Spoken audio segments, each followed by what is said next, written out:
Et bienvenue à toi dans cette nouvelle vidéo. Alors c'est une vidéo un peu différente, j'ai pas de notes, de script.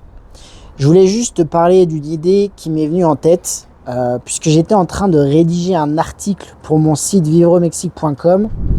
L'article va porter sur le thème de la fête des morts au Mexique, qui est une célébration vraiment emblématique ici dans le pays. Tu en as peut-être d'ailleurs déjà entendu parler puisque c'est de plus en plus populaire. Et en rédigeant cet article, j'ai commencé à développer une idée, une pensée qui m'avait toujours traversé l'esprit. Et je veux t'en parler dans cette vidéo puisque c'est une des nombreuses raisons qui me font vraiment adorer ce pays et je dirais même qui me le font admirer.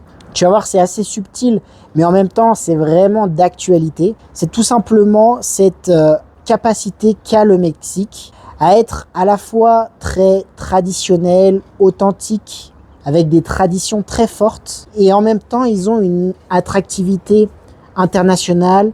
C'est un pays avec une forte immigration, que ce soit une immigration économique, il y a aussi une immigration liée à la pauvreté. Par exemple, tous les problèmes liés à l'immigration à la frontière avec les États-Unis, je ne sais pas si tu le savais, mais beaucoup de ces problèmes ne sont pas liés directement avec des Mexicains, mais beaucoup de pays d'Amérique du Sud, des personnes d'Amérique du Sud dans une extrême pauvreté, en fait, passent par le Mexique pour accéder aux États-Unis. Bref, parenthèse refermée, c'est pas le sujet de la vidéo. Mais en tout cas, voilà, c'est à la fois cette combinaison entre une forte influence internationale dans le pays et la capacité à maintenir cette authenticité et ce caractère très traditionnel du pays. Et ça, c'est vraiment flagrant une fois que tu vis dans le pays, que tu commences à découvrir et quand tu es présent dans ce pays depuis plusieurs années. C'est vraiment ce qui m'a impressionné. C'est aussi une des réussites du Mexique. On a tendance à beaucoup regarder les propres réussites des pays les plus développés, mais je crois qu'il y a beaucoup de choses à apprendre aussi des pays en voie de développement et de regarder un petit peu les réussites. Et je crois que ça, c'est vraiment une des réussites du Mexique. C'est vraiment de constater l'unité de sa population autour de valeurs communes, autour de traditions, et cette fierté qu'ils ont autour de ces traditions et de cette identité, je dirais, nationale. Alors évidemment, il n'y a rien de politique dans ce constat, c'est juste une analyse factuelle, et c'est moi quelque chose qui m'impressionne. Dis-moi ce que tu en penses, toi, en commentaire. Je ne sais pas si tu es déjà venu au Mexique et si c'est quelque chose qui t'a un petit peu ébloui comme moi. Ce n'est peut-être pas le cas d'ailleurs. Précisons quand même que je parle du Mexique en général. Il y a évidemment des zones dans le Mexique qui sont vraiment un peu moins traditionnelles, où il y a un peu moins ce caractère authentique. Mais de manière générale dans le pays, moi, c'est ce que j'ai constaté. Alors, ça pourrait faire l'objet d'une autre vidéo, mais les raisons à cela, c'est évidemment une influence religieuse forte.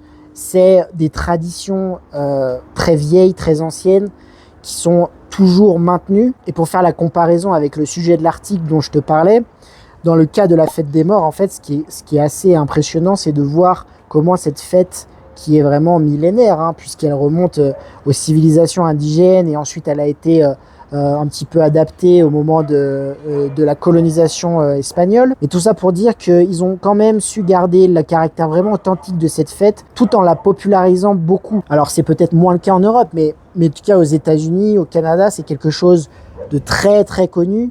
Il y a des gens qui voyagent à cette période de l'année uniquement pour vivre cette expérience.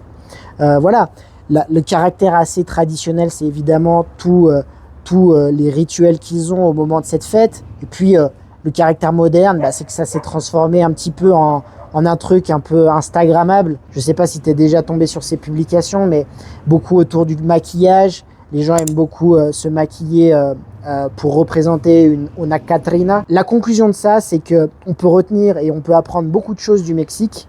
Moi, j'en apprends tous les jours. Et beaucoup de pays pourraient s'inspirer d'ailleurs de cela, puisque évidemment, ça, c'est vraiment une problématique que beaucoup de pays n'arrivent pas à régler. Savoir conserver finalement une identité ou des traditions et une unité nationale, tout en permettant à des personnes de s'intégrer dans la communauté du pays. Bref, c'est des réflexions assez passionnantes. On pourrait en parler des heures, je crois. Mais voilà, c'était juste la pensée du jour. Dis-moi ce que tu en penses en commentaire, n'hésite pas. N'hésite pas aussi à t'abonner si tu veux plus d'informations sur le Mexique. Et puis moi, je te dis à la prochaine. Ciao.